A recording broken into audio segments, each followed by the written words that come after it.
This is my second time doing this because the first time I did it, I was mumbling the entire time. So here we are. Hey everyone, you might have seen my videos before or something, but this is probably like the first time you're actually hearing my voice, so I thought I'd say hi. Nice to meet you. I'm Windy Days. Okay, so I've wanted to do this series for a really long time now. There's one thing I love more than drawing, and that is just appreciating art in general and looking at artists that I admire. And I'm a huge fan of the monthly inspiration videos that Cynics did back in the ye old days. And I just really like the idea of sharing stuff I like with the world, so I figured I might as well do my own. I might not do a theme every month, but like it's October, so I can't not do like a spooky theme. It's probably my favorite time of the year in general. I just love fall and I like cold seasons, so before I start shouting out all the stuff that inspires me, let's just take a time to appreciate, you know, the leaves on the ground and the chill in the air and the ability to hide our low self-esteem under layers and layers of clothes. So before I mention anyone else on this list, I feel like I have to mention Jacqueline de Leon first. She is one of my all-time favorite artists ever. I consistently just like keep going back to her and keep getting super inspired by all the stuff that she's ever done. Her style is always so fluid and beautiful, and the way that she renders hair is like so magical looking, like it's always flowing in the breeze.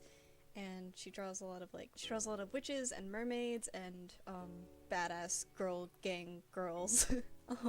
Every character that she draws just looks so unique, from the way that their tattoos are rendered, or the hair is designed, or like the piercings that they have or don't have, or like every character that she draws just feels real, and it feels like you can tell by looking at them what their style is, and I really love her work. And she also has a wonderful vlog here on YouTube where she'll sit down and talk about her process or her life or whatever's going on, and she never ceases to amaze me. Like every year, when you think your style can't get any more perfect, it's like she'll manage to somehow surpass herself, and I just really love her, and oh no. I just really love her, and I hope that you guys will love her too. She's fantastic, so go check her out. Another artist I found that draws a lot of witches and general magic stuff is Heikala? Ecola? I'm not sure how to pronounce it, but I feel like her pieces speak for themselves anyway. Her style is very unique and flowy and cute and soft. Her shapes are just wonderful. Her colors are so beautiful and vibrant and cohesive. Like, it feels like that is just the color scheme of that world. Like, it all feels natural, even if it's so unique. Her style is just so, like, her pieces are so calming. Like, they just feel like this is the everyday life of a witch, or of a person in this magical land, or this is the beginning of an epic adventure. Every character, her pieces are so unique and interesting.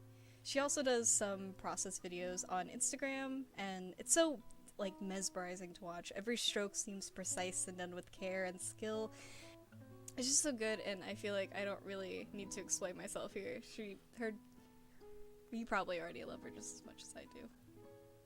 The next person on this list is Alisa Draws. I'm not sure how to pronounce her last name, but Alisa Draws is her YouTube channel, so she resembles a lot of other artists on this list, but it's still so unique in her own way.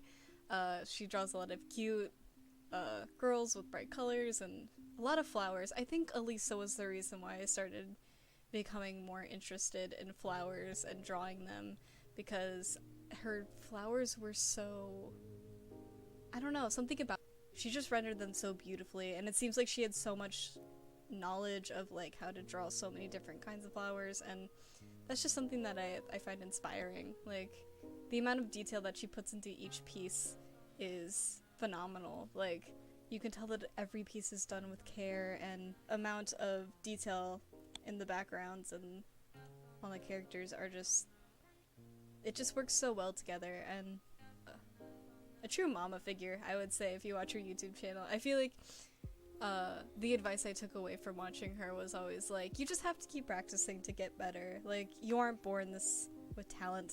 Talent is grown like a flower. See what I did there? You should go check her out. Check out her YouTube, check out her Instagram. She's so much fun. I feel like on this list so far, we haven't really delved into any truly scary stuff. Just like the spooky stuff. And I think the main reason why is because I really don't feel anything when I watch your typical horror movie. Like, I'm not scared at all, or really even that entertained.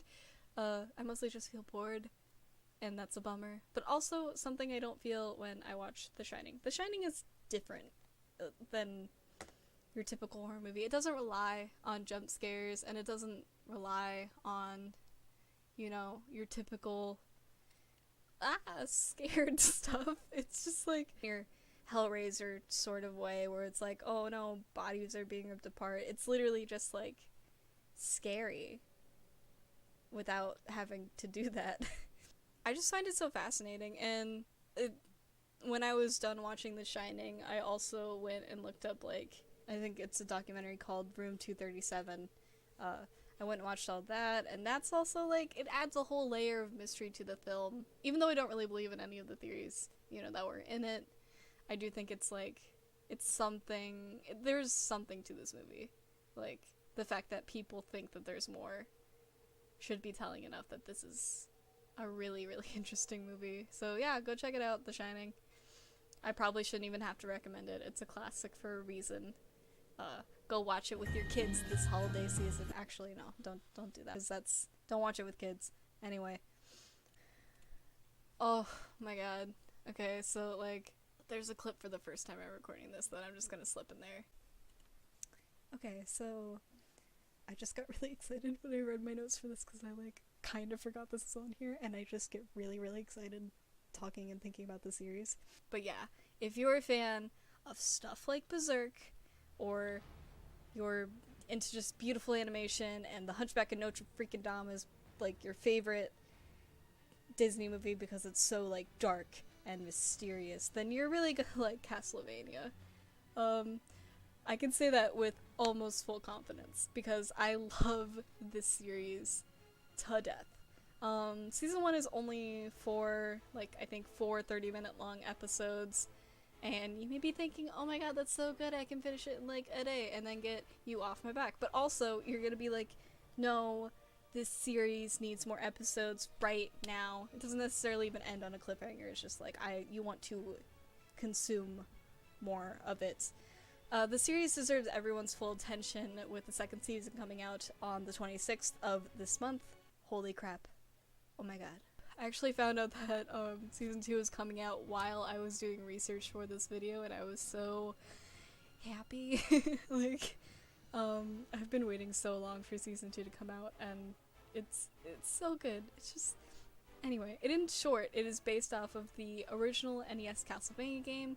You follow Simon Belmont as he gets into bar fights and walks through the sewers and, like, kills off an entire horde of demons. The fight scenes in the series are absolutely beautiful, and I will watch this series over and over again just for the fight scenes, and I highly recommend you watch it. You can't see this, you can just see the amount of passion poured into the series. You can tell that everyone who worked on it really, really wanted to make something special.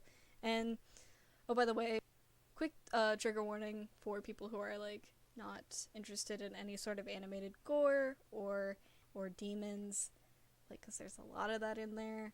But if you're, like, middle enough to handle it, then I highly recommend the series. It's worth your time. If you're looking for something to watch with kids this season, then look no further than The Song of the Sea. This Irish animated movie is about selkies, seals that turn into humans, and other Irish lore. The story follows a boy, his younger sister, and his really, really good boy of a dog. Boo, is that his name? As they try to get back home to the sea and to their dad. The visuals in this movie are stunning. Every frame in this movie is so mystical and just a really, really fun journey. And yeah, it all takes place during Halloween, so good timing. It's a perfect thing to sit down with the kids and watch. If you want something that's enjoyable too, because your eyeballs will feel blessed when you look at every frame of this movie. It is just gorgeous. Now, the last entry on this list is probably really, really stupid. But if I were stuck on a deserted island with nothing but a TV and one movie, I think this just might be the movie I want to be stuck with. I don't remember a time that I have laughed to the point of hyperventilation than the last time I watched this movie. Oh my god. This story is about a man who believes that he is turning into a vampire. And while that doesn't really matter, this movie isn't the best quality. The story isn't the best. It's Nick Cage's inspired performance that really brings this thing together. It's a must-see. Go watch it with friends. I don't think you'll regret it. Like, it's a good sit around the couch and laugh at the TV type of movie.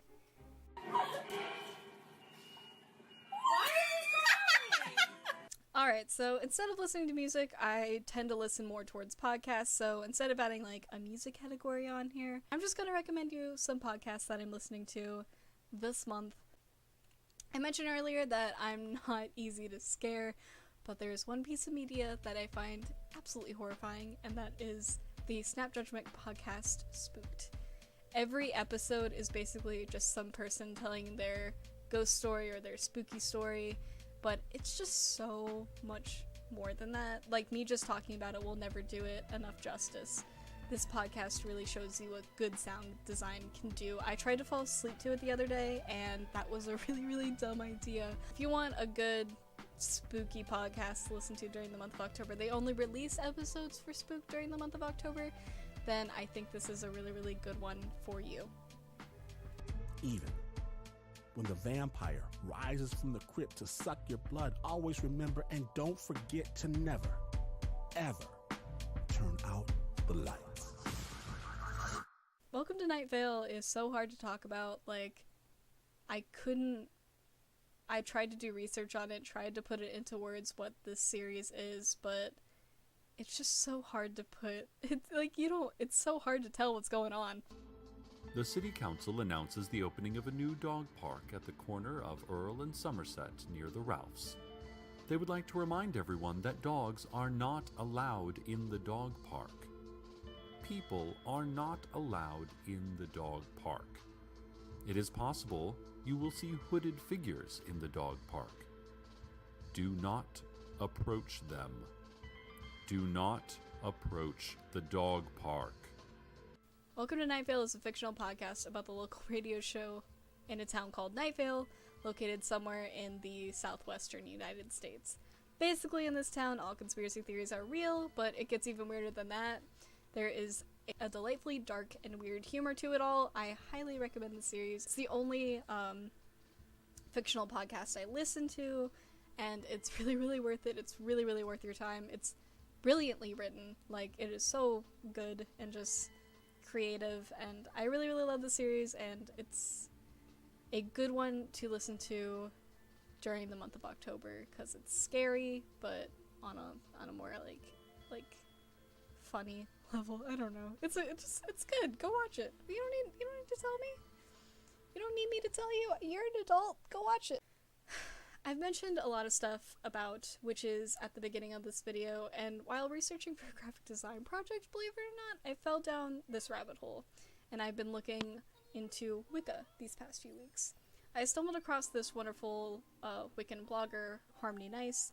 She has a great series about Wicca called Enchanted Endeavors, and also a lot of other interesting videos like Unsolved Mysteries and Paranormal Stories. If you're interested in learning more about Wicca and like the religion, and you really don't know anything else about it besides like the bare minimum, then I believe she is probably the place to go.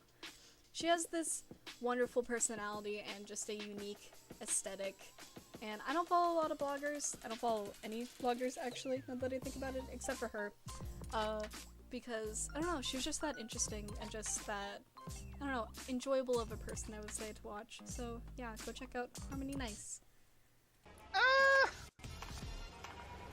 Thank you.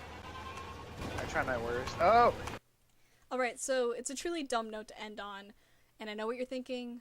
Oh my god, you're like really inspired by Fortnite? Like, really? And like, isn't that like a baby game? Or like, nah, I'm too good to play that game. Battle Royale games are just a fad. Bring back Overwatch. And yeah, I said it's a really dumb way to end the video. Why are you yelling at me when I agree with you? Let me explain. I've been playing Overwatch for about a year straight now. And along with some personal sentimental reasons and just the fact that they've nerfed Mercy to the point where she's living upstate in a barn, I'm just kind of burnt out with it. And yeah, I'll hop on every once in a while to click on heads, and I'm still trying to get, you know, my weekly loot boxes for the month of October. I just don't. I don't. Because Fortnite is such an independent game, the drive is so much more rewarding. I'm not stuck healing a team. That sucks, because we got a Genji and a Widow insta-lock as soon as we got in. First of all, I can't blame anyone else for my incompetence. I'm alone and I can suck all I want, and well, Overwatch gives you itty bitty baby steps and you're playing with players of your skill level and like, oh, nobody here knows how to aim yet. What's WASDA? Fortnite don't give a damn. And that makes it all the more rewarding. Oh my god, does it feel good to win in this game. Oh my god, is it satisfying to one-shot a guy in the head with a shotgun. Oh my god. It is so much fun. Just messing around with your friends and not caring about your SR or your rank. It's just so good. And you might die, but you deserve it. And there's a good chance that you learned, like, oh, maybe I shouldn't, you know, not build. Or maybe I shouldn't hide behind a rock and peek out to try to out-snipe a guy. I think when you die, you deserve it. And I think it's vital to have fun in a game and to have that you got me. Like, oh, you got me. I totally understand why I'm dead feeling. And I just don't feel that in Overwatch anymore. I just feel like, oh, that was my team's fault. Or like, that was, you know, the fact that Mercy can't heal anymore. Or like, oh, that's, our tanks aren't tanking properly. Just right click a W. Come on. Oh yeah, you might have noticed that I bought the battle pass. And it's like, oh my god, you spend money in this game? But like, I don't care. Their season 7 pass is amazing. Like, look at that cowgirl. She's so badass. She can step on me. I don't care. She's better than me. That's right. I paid money to look good in this game. And I don't care. I have a dog on my back, and he is a good boy. Maybe I should start streaming Fortnite. That would be fun. And I should draw, because that's more productive. I should probably stop looking at art and make art myself. And stop watching movies. Anyway, thank you guys for watching. Let me know what your biggest source of inspiration has been for this month. Old or new, I'm genuinely curious to know. Or we could just talk about Fortnite, because that's fun too. Even though, probably, everyone, I'm probably, it's kind of cringy to talk about Fortnite. Like, how do I end this video? How do you end videos? I don't talk. This is my first time talking. That's so weird. Anyway, have fun, you guys. Nobody watches my videos anyway. Oh no. That's a really sad note to end on, but like, yeah, I don't care. Anyway, click.